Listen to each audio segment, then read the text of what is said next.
Okay, so I said I was going to introduce you to Chemsketch. This is the website. So if you do a search on Chemsketch, ACD Labs is the company that first designed it and produced it. Um, and so all you need to do is go to their website. So it'll look like this. You don't need to log on or register anything else. Um, we're looking for Chemsketch. There's a couple of links that will let you um, get on there. Down at the bottom, though, is essentially where you want to download the free version. And so when you click on that, it takes you to here, and then you'll put in your name, first name, last name, email. Don't worry about the company. Just put our school, Canada, Ontario, and then download the software. Um, the browser that I'm using here is Firefox, and so my downloads will appear up here on this bar. Once it's downloaded, if you're using Chrome, you'll get that little link that shows up in the bottom corner down here, and so then you can just click on it and install the software on your computer. Okay, so that's kind of how that works. Now, I'm just going to exit this. So here we go. Bring this up.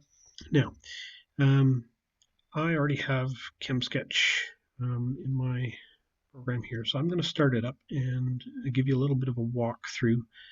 Um, there it is, Chemsketch.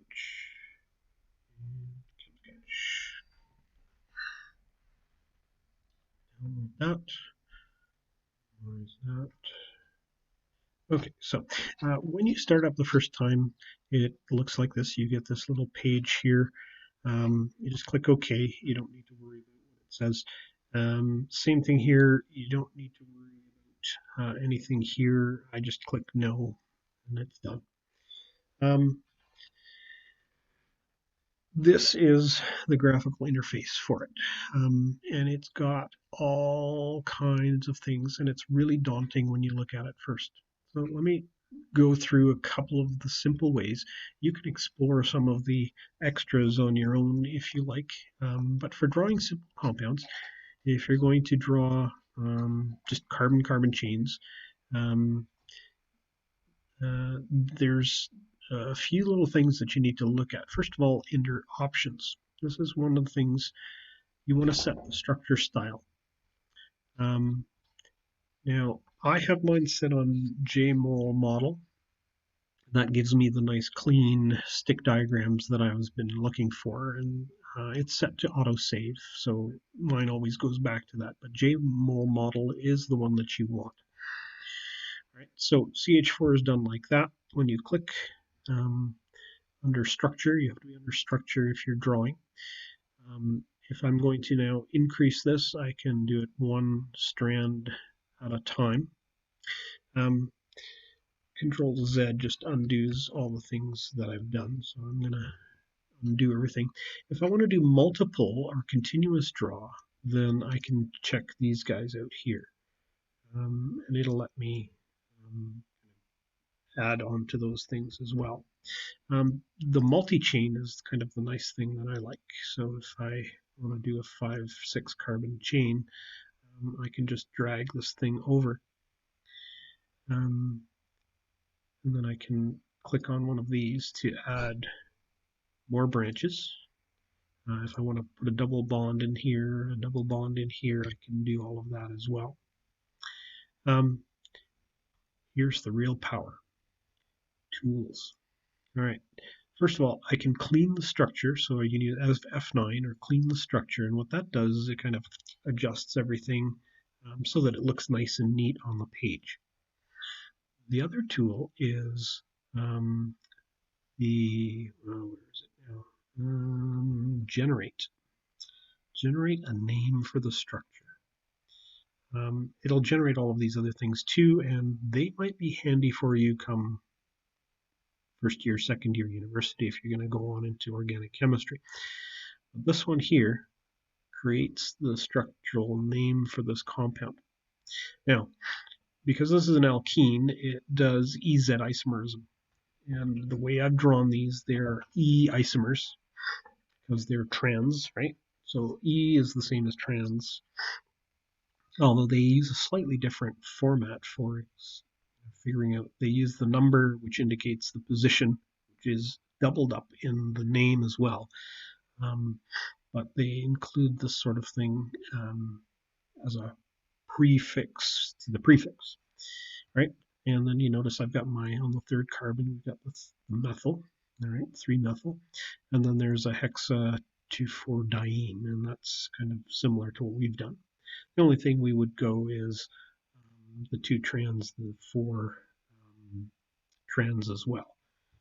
That's the only difference in terms of dienes. Okay, let me just undo this.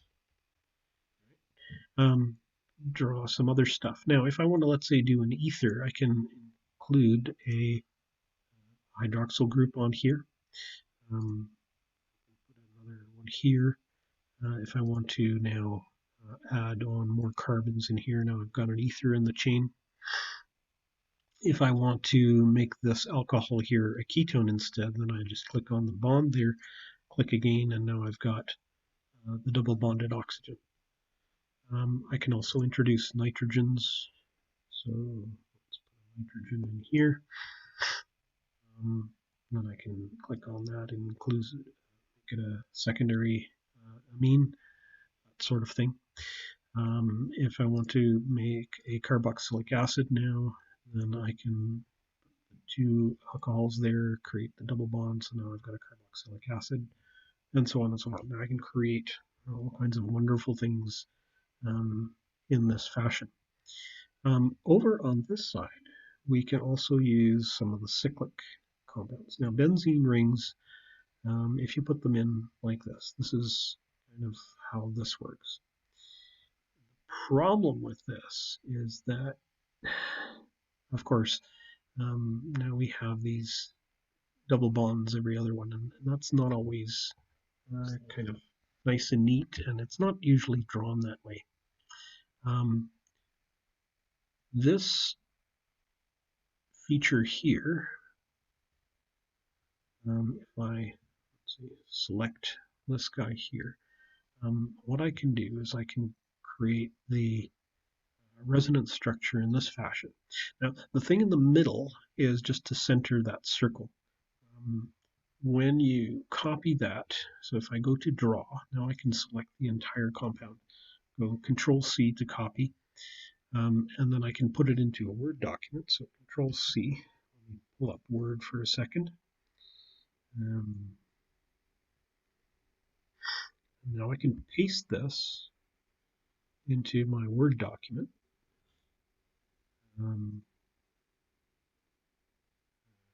Paste options here that you can save it as a picture. Once it's a picture, I can move it around. I can change the size of it.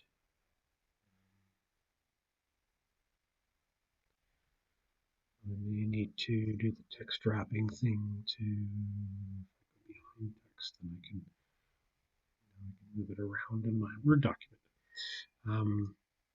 And that's kind of a handy thing to have. I can go back to this one. Control C, go back into Word, paste it in there, do the same thing, change the size.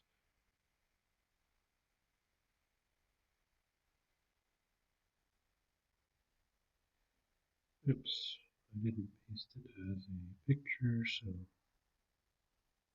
doesn't move quite so easily.